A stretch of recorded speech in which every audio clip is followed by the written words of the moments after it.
started with a message that sounded innocent enough. "Hey, it's A. I didn't realize we were going to have to send more money on top of the $375 we sent. I just moved into my first apartment, and I have no money to give at the moment or in the next couple of months. I definitely cannot afford it right now. Do you want to just give me the $375 back? Or is there something we can do for me to still go? LMK, THX." That was it. That's all she said. And yet somehow, that text detonated a chain of chaos, resentment, and guilt that would leave me wondering whether I had failed, not just as the maid of honor, but as a decent human being. My name is Emily.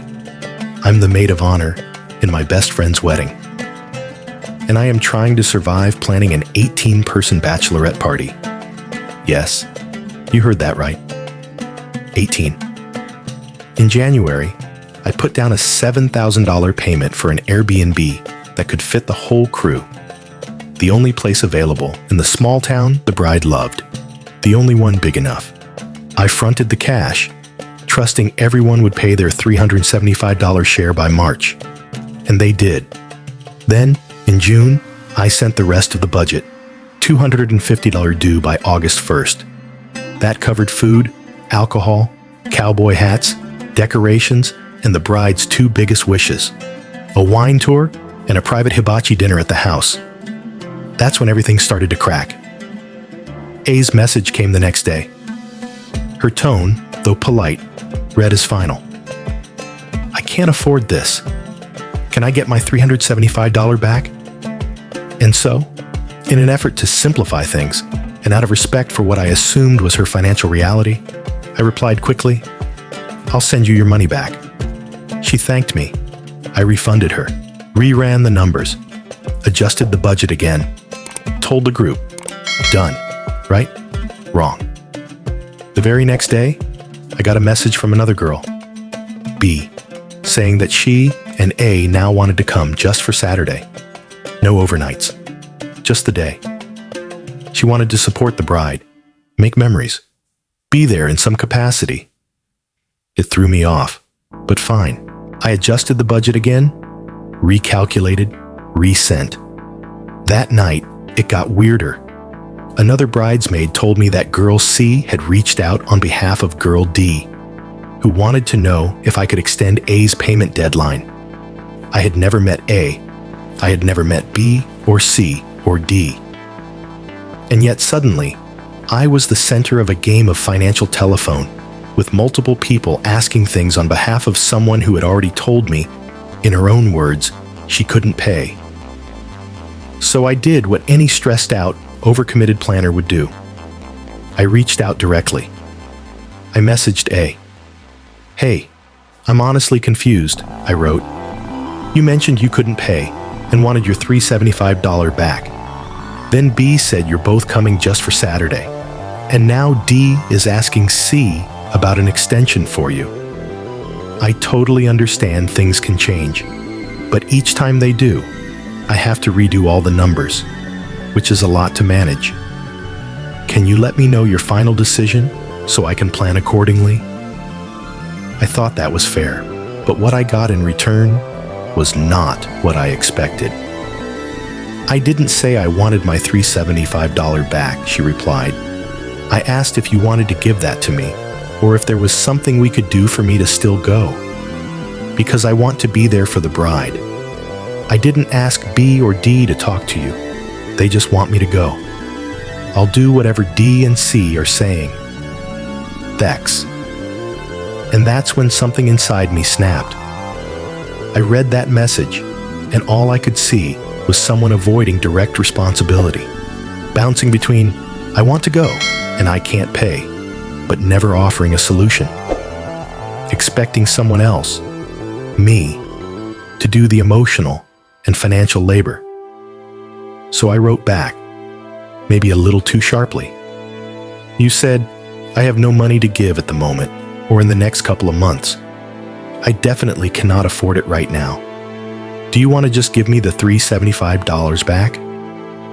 That sounds like a beat around the bush way of asking for your money back to me. I don't care who asked who. All I care about is your final decision. You didn't ask me for an extension. You didn't say, hey, money is tight. Could I pay in 2 parts? One on August 1st and the other later? Instead, you said you couldn't afford it now or in the next couple of months. I'm not a bank. I don't know you. I'm not in charge of your finances. She fired back, almost instantly. Or is there something we can do for me to still go? LMK, the ex? Did you not read that? Not beating around the bush at all. But God, why are you being so rude? You could have given everyone a heads up that the price might change, or had some kind of budget. I understand this is stressful for you, but you don't need to be rude to people, especially people you don't know. I'm good, actually. I just won't go. Hope it's easier for you, LOL. When the bride asks why I'm not going, I'll be sure to let her know. I stared at that message, and I typed quietly, coldly, "You're not going because you can't afford it." And I hit send. That was it. No emojis, no apology, just the bare truth. Sharp, ugly, final. And then I sat back and felt, what? Not relief, not vindication, just tired. Because here's the thing, I didn't want to be harsh, but I also didn't want to be manipulated. I didn't know A. I wasn't her friend. I was the middle woman in a 7-month-long logistical nightmare, trying to honor my best friend's dream bachelorette trip. I fronted the money, managed the shifting headcount, got everyone cowboy hats, ordered decorations. And now, suddenly, I was the villain.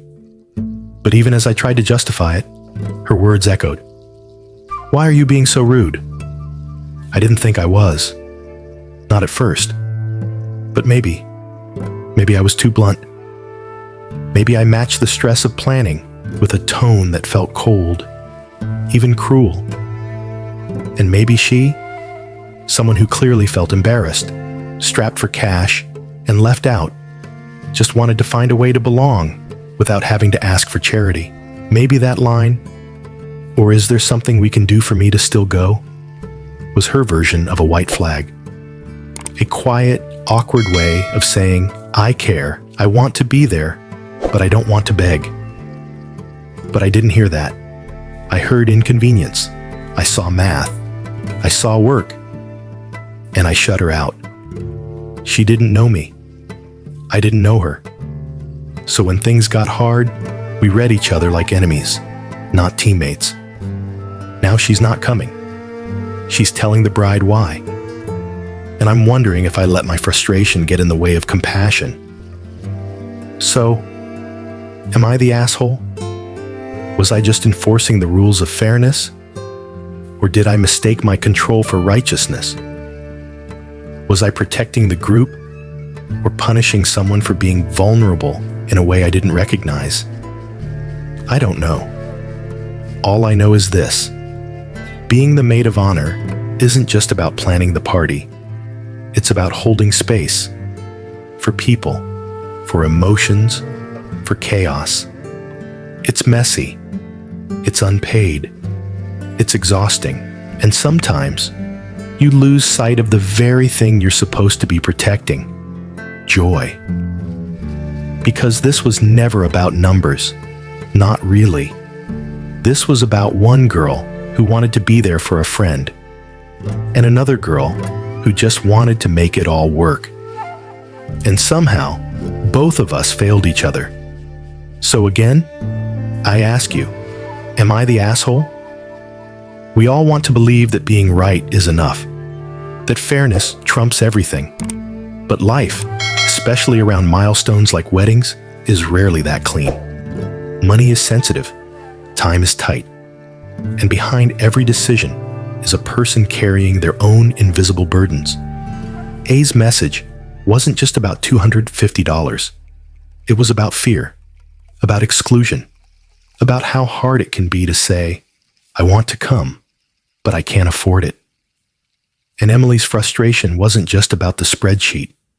It was about pressure, about responsibility, about trying to keep it all from falling apart and feeling unappreciated every step of the way. This wasn't just a budgeting problem. This was a failure of empathy on both sides. And maybe that's the hardest part of adult friendships.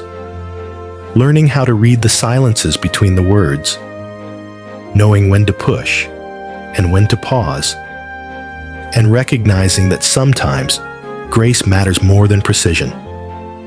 So I'll leave you with this. What would you have done if you were in Emily's shoes? And if you were A, would you have felt safe enough to ask for help? Drop your thoughts in the comments. And remember, sometimes the real cost of a celebration isn't the money. It's what it reveals about the way we treat each other when things get messy. This is AITA Stories. Thanks for listening.